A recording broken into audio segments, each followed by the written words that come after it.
अस्सलामुअलैकुम, welcome back to my new blog. कैसे हैं आप सब लोग? उम्मीद करती हूँ आप सब ठीक होंगे, खैरियत से होंगे।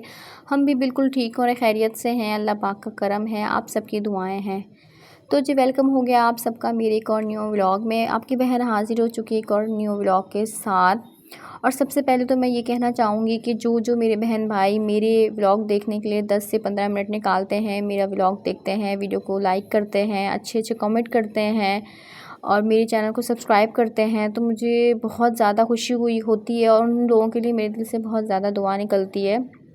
ऐसे लोग मैं कहती हूँ हमारी ज़िंदगी में बहुत कम होते हैं जो आपको मोटिवेट करते हैं, आपकी ज़िंदगी में कुछ अच्छा हो रहा हो तो आपकी ज़िंदगी को देखकर खुश होते हैं, आपको अप्रिशिएट करते हैं। क्योंकि आपको पता है नेगेटिविटी फैलाने वाले बहुत लोग होते हैं और पॉजिटिविटी फैलाने वाले बहुत कम लोग होते हैं।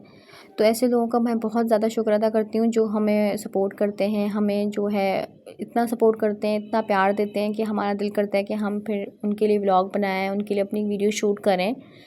तो आप सबको बहुत बहुत शुक्रिया अदा करना चाहती हूँ मैं। तो यहाँ पे हमारा जो है डेली रूटीन जो है चल रहा था, साथ साथ मैंने आज आप लोगों के साथ ना एक अच्छी माँ होने वाली टिप्स शेयर करनी है कि आप एक अच्छी मदर कैसे बन सकती हैं।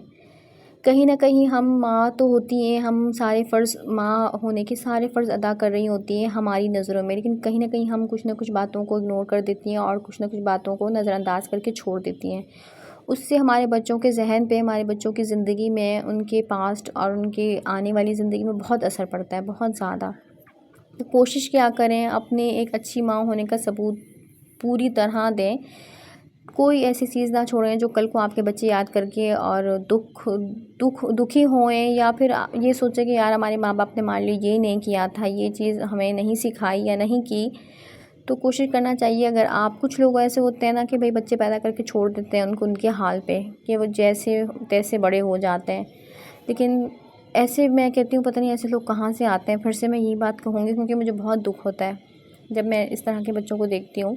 मैं कहती हूँ अगर आपने बच्चे पैदा किए हैं ना तो फिर आप उनको एक अच्छे से संभालें, एक अच्छी माँ होने का सबूत दें। और ये सारा किरदार एक बीवी का होता है, क्योंकि हमारे हस्बैंड जो होते हैं वो तो आपको पता है काम से बाहर होते हैं, वो बेचारे अगर काम नहीं करेंगे तो हम लोग 2 वक्त का खाना कैसे सुकून से बैठ के घर में खाएंगे, कैसे हम एक छत के नीचे सुकून से रहेंगे। तो ये बहुत ज़रूरी होता है। और इस बच्चों को मैनर्स सिखाना, बच्चों को तमीज़ सिखाना, बच्चों को जो है बच्चों की हेल्थ का ख्याल रखना, उनके साथ साथ उनकी स्किन केयर करना, उनके मतलब छोटी छोटी ईच एंड एवरीथिंग हर चीज़ का ख्याल रखना एक माँ की ज़िम्मेदारी होती है कि वो अपने बच्चों को किस तरह से ट्रीट कर रही है, किस तरह से अपनी एक अच्छी मदर होने का सबूत दे रही हैं। तो मैं ज़्यादा से ज़्यादा कोशिश करती हूँ कि मैं एक अच्छी माँ बनूँ, अपने बच्चों की हर एक ख्वाहिश, हर एक चीज़ को पूरा करूँ जो एक माँ करती है। मैं ये नहीं कह रही कि माएँ जो हैं बच्चों को प्यार नहीं करती और माएँ प्यार नहीं करती, हर माँ अपनी औलाद से प्यार करती है, लेकिन कहीं ना हम माएँ जो होती हैं, कुछ माएँ ऐसी होती हैं जो अपने बच्चों को इग्नोर करती हैं, छोटी छोटी चीज़ में उनको उनके हाल पे छोड़ देती हैं। बस वो कहती है पैदा कर दी है ना बहुत बड़ी बात है, अब वो खुद ही पल जाएंगे। ऐसे नहीं होता, आपको बच्चों को पालना पड़ता है, खुद मैनर सिखाने पड़ते हैं, खुद सब कुछ करना पड़ता है। यहाँ पे आयज़ा मैडम का मैंने टूथब्रश वगैरह कर लिया, वो इसका मुँह हाथ धुला के इसको नाश्ता कराने जा रही थी, इसके लिए मैंने साबूदाना बना लिया था। तो उसको नाश्ता कराने के बाद फिर मैं आ गई यहाँ अली का खाना बनाने के लिए। अली ने बहुत दिन से फरमाइश की हुई थी कि आलू का पराठा खाना है रात में। असल में हम लोग इंस्टाग्राम पे रील देख रहे थे तो अली भी साथ में लेटा हुआ था, तो वो जो एक ख़वातीन थी वो आलू का पराठा बनानी थी, तो अली का भी दिल हो गया, साथ साथ अली की अम्मी का भी दिल हो गया। मेरा भी बहुत मन हो गया कि मैं भी आलू का पराठा बनाऊँ, तो मैंने सोचा दोपहर में मैं बना लेती हूँ। फिर किस्मत थी कि आलू भी पड़े हुए थे घर पे, अब नीचे से जाके लाना वो फिर एक मुश्किल हो जाती है। फिर आलू घर पे पड़े हुए थे, मैंने सोचा चलो बना लेती हूँ। साथ साथ मज़ेदार आलू के पराठे बनाने की रेसिपी आप लोगों के साथ शेयर करती जा रही हूँ। और आप लोग ऐसे बना के खाएगा मुझे बताएगा, फीडबैक लाजमी दीजिएगा कि कैसे बनते हैं और आप लोगों को कैसे लगे। यहाँ पे मैंने एक प्याज ब्राउन कर ली, इसमें छोटी सी मैंने एक हरी मिर्च काट के डाल दी बारीक सी, इसको मैं कर लूँगी ब्राउन। और यहाँ पे मैं अपने जो है आलू अच्छे से मैश कर रही थी और इसको ब्राउन करना है आप लोगों ने। अच्छे से ब्राउन जब हो जाए तो इसके अंदर फिर आप लोगों ने मसाले ऐड करने हैं, टमाटर ऐड करना है, क्योंकि कुछ लोग होते हैं ना जैसे कि आलू को बस मैश करके उसी में ही नमक मिर्च जो भी मसाले ऐड करने होते हैं डाल देते हैं और बस फिर पराठों में डाल के बना लेते हैं। उससे ना आप खा के देखेगा वो बिल्कुल भी अच्छे नहीं होते। मैंने वो भी बनाया लेकिन उससे ना कच्चा कच्चा टेस्ट आता है और ना अजीब से खाने का दिल नहीं चाहता। जब आप इस तरह से बनाएंगी ना तो आपका खाने का भी दिल चाहेगा। इसके दो फ़ायदे हैं, एक तो पराठा बहुत मज़ेदार बनता है, दूसरा ये कि आप ना पराठे के साथ अपना जो सालन है आलू का वो भी आराम से बैठ के खा सकती हैं। मैं जब भी आलू के पराठे बनाती हूँ तो इस तरह से बनाती हूँ, तो मैं जो सालन बचता है फिर उसको पराठों के साथ खाती हूँ लाज़मी, मुझे बहुत अच्छा लगता है। यहाँ पे मैंने एक टमाटर भी काट के डाल दिया और यहाँ पे मैं स्पाइस में जो है नमक, मिर्च, हल्दी और यही चीज़ें डालूँगी, इसके अलावा मैं कुछ भी नहीं डाल रही। और मिर्चें आपने कुटी भी डालनी है, बारीक वाली नहीं डालनी, इसमें कुटी हुई मिर्चें डालनी है, पीसी हुई मिर्चें नहीं डालनी। इसको अच्छे से आपने मसाले को भून लेना है। मसाला आपने बहुत अच्छे से भून लेना है बिल्कुल, ताकि इसमें टमाटर जो हैं कच्चे कच्चे ना रहें, अच्छे से मैश हो जाए। फिर इसमें आपने जो आलू जो हैं आपने मैश करके रखे हुए थे वो डाल दें और ये बहुत मज़े के बनते हैं। आप बना के खाएगा, आपको वाकई में बहुत मज़े के लगेंगे। ये मेरे हाथ के पराठे मेरी अम्मी, मेरे बहन भाई, मेरे हस्बैंड, मेरे बच्चों सबको पसंद है, बहुत शौक़ से खाते हैं और मुझे खुद भी बहुत पसंद है। इस तरह से बहुत अच्छा टेस्ट आता है। ये कि आपके आलू भी कच्चे कच्चे नहीं होते, मसाले भी कच्चे नहीं रहते और इस तरह से अच्छा सा एक आलू का भुजिया बन जाता है भुना हुआ, तो ये बहुत अच्छा लगता है।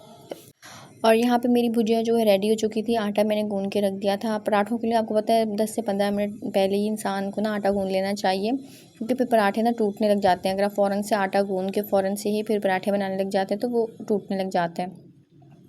और ऊपर से मैंने ना पुदीना काट के डाल दिया, इसकी खुशबू जो है बहुत अच्छी आती है और जब आप पराठे बना रहे हो तो उसमें तो पुदीने की खुशबू आए तो बहुत ज़्यादा मज़ा आता है खाने में। तो भुजिया मेरी बहुत मज़ेदार हो गई थी रेडी। यहाँ पे मैं बनाने लगी थी पराठे। तो पराठे जो मैं अभी पहले वाला पराठा बना रही हूँ, तो ये है मेरी रेसिपी जिस तरीके से मैं पराठे बनाती हूँ। मैं 2 पेड़े बना लेती हूँ। एक पेड़ा जो है उसको बेल के हाफ़ बेलती हूँ, उसको मैं साइड पे रख देती हूँ। फिर दूसरे पेड़े को बेल के उसके ऊपर जो है इसका मसाला लगा के आलू का, फिर उसके ऊपर दूसरी रोटी डाल के, मतलब 2 रोटियों वाला पराठा बनाती हूँ और उसको अच्छे से बेल लेती हूँ।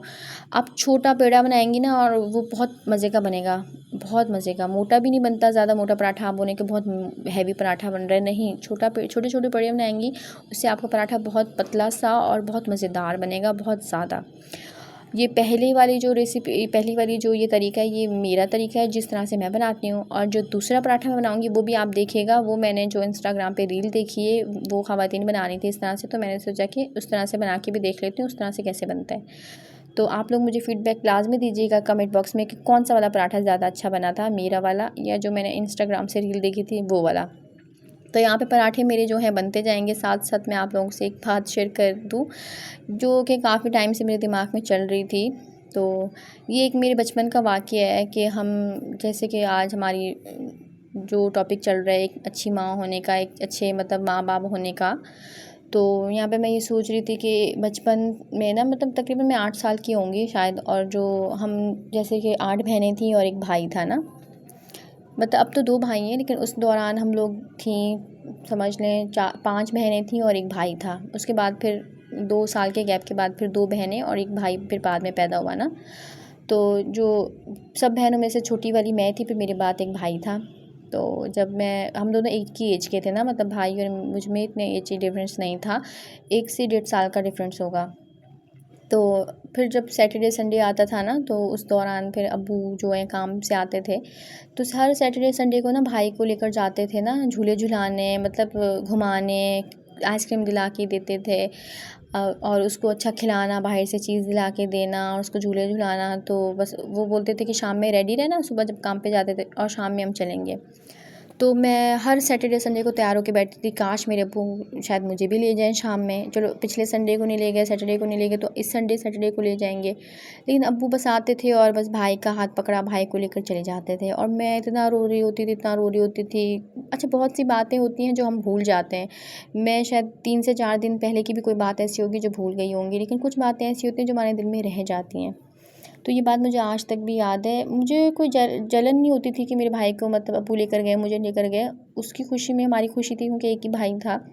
लेकिन बस कहीं न कहीं दिल में ये चीज़ होती थी कि हमारे अब्बू जो हैं हमसे प्यार नहीं करते, क्या हम उनकी बेटी नहीं है? क्या वो हमारे अब्बू नहीं है? आपको पता है बच्चे जब होते हैं ना तो वो बहुत ये चीज़ें बहुत फ़ील करते हैं, बहुत ज़्यादा। और उस दौरान मैं कहती हूँ 20 साल 22 साल पहले के जो माँ-बाप थे वो जो हैं वो बेटों को ज़्यादा प्यार करते थे। मैं ये सोचती हूँ बेटियों की कोई इज़्ज़त नहीं होती थी, बेटियों की कोई मोहब्बत नहीं होती। भाई बेटी हुई है तो मुँह बन रहा होता था, और अगर बेटा होता था तो खुश हो रहे होते थे। बेटों की बर्थडे हो रही होती थी, मेरे जो भाई की बर्थडे होती थी, हम बहनों की कोई बर्थडे नहीं होती थी। तो यहाँ पे मैं ये बताने का ये मकसद है कि हम अक्सर ना कहीं अपने बच्चों को ना हर्ट कर रहे होते हैं इन सब चीज़ों से। अगर आपके पास इतना नहीं है तो आप भाई बेटे की भी नहीं करो।